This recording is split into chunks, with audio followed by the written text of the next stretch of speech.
তো বন্ধুরা, আজকে দেখো তোমাদের সাথে আমি বাটা মাছ কিভাবে রান্না করলাম এটা শেয়ার করব। খেতে এত সুন্দর হয়েছিল, এত অপূর্ব হয়েছিল, তোমরা বিশ্বাস করতে পারবে না। এত সুন্দর একটা রেসিপি হয়েছিল। তাই তোমরা ভিডিওটা দেখো, আর দেখো কীভাবে রান্না করছি সেটাও দেখো। বাজার থেকে মাছটা এনে ভালো করে ধুয়ে তারপরে আমি নুন হলুদ মাখিয়ে নিলাম। ভালো করে নুন হলুদ মাখানো হয়ে গেছে। এইবার কড়াই তেল দিয়ে দিয়েছি। টোটাল রান্নাটাই আমরা সর্ষের তেলে করব। দেখো কড়াই সর্ষের তেল গরম হয়ে গেছিলো, ওর মধ্যে মাছটা আমরা আস্তে আস্তে ভেজে নেব। একবারে যেহেতু সব মাছটা ধরেনি, তাই আমরা তিনটে তিনটে করে এরকমভাবে মাছ ভেজে নিয়েছি। একটু ঢাকা চাপা দিয়ে দেবো, তাহলে কী হবে, মাছটা এদিক ওদিকে ছিটবে না। তাই আমি চাপা দিয়ে দিই মাছ ভাজি।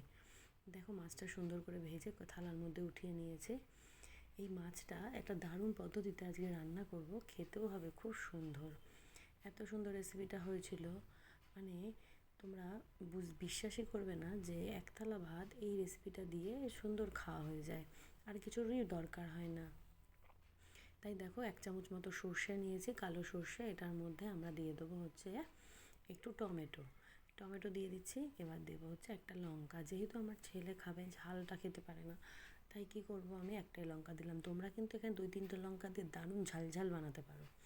ঠিক আছে, আমরা আসলে লঙ্কা বেশি ডলেই খাই ভাতের সাথে, এই মশলার মধ্যে দেওয়া হয় না, যেহেতু ছেলে খাবে তাই। এইবার দেখো এই যে মশলাটা আমার রেডি, সর্ষে, টমেটো আর লঙ্কা। এর মধ্যে নুনও দিতে পারো তোমরা একটু, আমি দিইনি। এইবার দেখো কড়াই তেল গরম হয়ে গেছে, আর দিয়ে দিয়েছি কালো জিরে ফোড়ন। এই কালো জিরে ফোড়ন দিয়ে দিয়েছি। এইবার পুরো মশলাটাই আমি এর মধ্যে দিয়ে দেবো। পেঁয়াজ রসুন ছাড়াই কিন্তু এই রান্নাটা হচ্ছে আজকে। দেখো একটা মাছ রান্না করতে পেঁয়াজ রসুনের কোনো দরকারই হবে না এই রান্নাটায়, আর খেতেও হবে দুর্দান্ত। মানে এত সুন্দর খেতে হয়েছিল পেঁয়াজ রসুন ছাড়াই মাছের রেসিপিটা, খুব সুন্দর। দেখো এর মধ্যে দিয়ে দিলাম একটু নুন আর একটু হলুদ। এবার এটাকে একটু নাড়াচাড়া করব।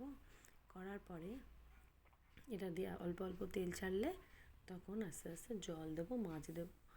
এবার দেখো এটাকে আমরা একটু নাড়াচাড়া করি, কিছুক্ষণ নাড়াচাড়া করব। ফুটে এসছে মোটামুটি, আর গ্যাসটাও কিন্তু বেশ জোরেই দেওয়া আছে, গ্যাস কমানোর দরকার নেই। বেশ দেখো এরকম নাড়াচাড়া করতে করতে সুন্দর কালার চলে এসছে। এর মধ্যে আমি এবারে একটু অল্প জল দিয়েছি। জল দিয়ে এটাকে নাড়াচাড়া করব কিছুক্ষণ। জল দেওয়া হয়ে গেছে, এটাকে একটু নাড়াচাড়া করব। দেখো আমার মশলাটা এমন করে করেছি, টমেটোগুলো কিন্তু একটু আস্তে আস্তেও আছে। এতে কী হয়, টমেটোটা যখন মুখে পড়বে দারুণ লাগে। এইবার ঝোলটা ফুটে গেছে। এইবার আমরা আস্তে আস্তে কী করব, মাছগুলোকে এর মধ্যে দিয়ে দেবো। মাছগুলো দিয়ে দিলে কী হবে, ঝোলটা আস্তে আস্তে মাছের ভেতরে যাবে, তারপরে মাছটাও সেদ্ধ হয়ে যাবে আস্তে আস্তে। আর আমরা তো আমি যখন মাছটা ভাজলাম, তোমরা দেখেছো মাছটা কিন্তু আমি খুব একটা কড়া ভাজিনি। কেন বলো তো, যেহেতু এটা কোনো ঝোল হবে না, এটা একটা শুকনো শুকনো রেসিপি হবে, তাই মাছটা যদি কড়া ভাজি তাহলে ভালো লাগবে না। তাই মাছটা কিন্তু আমি হালকা করে ভেজেছি, খুব বেশি শক্ত শক্ত হয়ে যাবে এরকমভাবে আমি ভাজিনি, হালকা ভাজা ছিল মাছটা। দেখো মাছটা ঝোলের মধ্যে আমি দিয়ে দিয়েছি। এইবার একটু ঢাকা চাপা দিয়ে দেবো, বলে মাছটা ভিতরে ভিতরে হয়ে যাবে। মোটামুটি কিন্তু আমার রান্নার কাজ শেষ। এইবার এদের ফোটার কাজ, ফুটে গেলেই আমার রান্না মোটামুটি রেডি। আমি এটাকে তুলে দেবো থালায়। ব্যাস, তোমরা চাইলে এর ওপরে কিন্তু একটু ধনেপাতা ছিটিয়ে দিতে পারো। আমার ঘরে ধনেপাতা ছিল না, তাই আমি দিতে পারিনি। দেখো বেশ সুন্দর কালার চলে এসছে মাছটারও, আর দারুণ হয়েছে। এই থালায় আমি বেড়ে নিয়েছি, আর এটা দিয়ে আজকে দুপুরের মেনুটা ছিল দারুণ। দারুণ ছিল রেসিপিটা। তোমরা অবশ্যই বাড়িতে কিন্তু একবার চেষ্টা করো, আর আমার চ্যানেলটাকে সাবস্ক্রাইব করতে ভুলো না কিন্তু।